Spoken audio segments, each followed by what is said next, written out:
Donc, je pars passer mon insecticide, je vais chercher le pulvé de la Cuma, tout ça, je passe mon insecticide, j'étais en colère, le truc, je ne le sentais pas.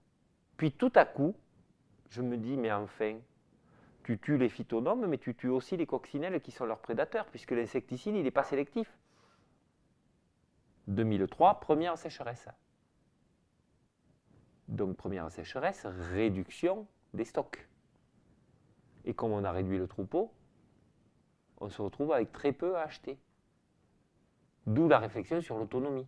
On vérifie un truc, c'est qu'effectivement, on est obligé de partir sur une réflexion globale qui tient compte pas seulement de l'agronomie, de l'élevage, mais également de la situation financière et du taux d'endettement.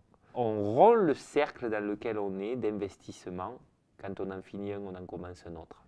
Et là, ça, c'est fondateur. Et, ce que j'ai dit juste avant, le chemin que fait l'AVEM. C'est-à-dire, on passe du préventif à l'alimentation des animaux comme étant le meilleur préventif. L'alimentation, c'est la bonne relation sol-troupeau. Et puis,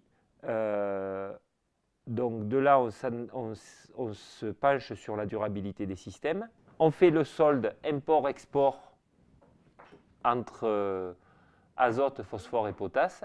Et on s'aperçoit qu'en élevage de brebis laitières, on est souvent excédentaire en phosphore et potasse sans acheter d'engrais. Et ces terres me faisaient de très très bons rendements en blé et j'ai eu très peur de supprimer l'apport d'azote minéral qui donnait un coup de fouet au printemps, en fait. Et donc ça a été pour moi le plus dur et je crois que j'ai attendu 2005 ou 2006. C'est produire le plus possible sans maquillage, en fait,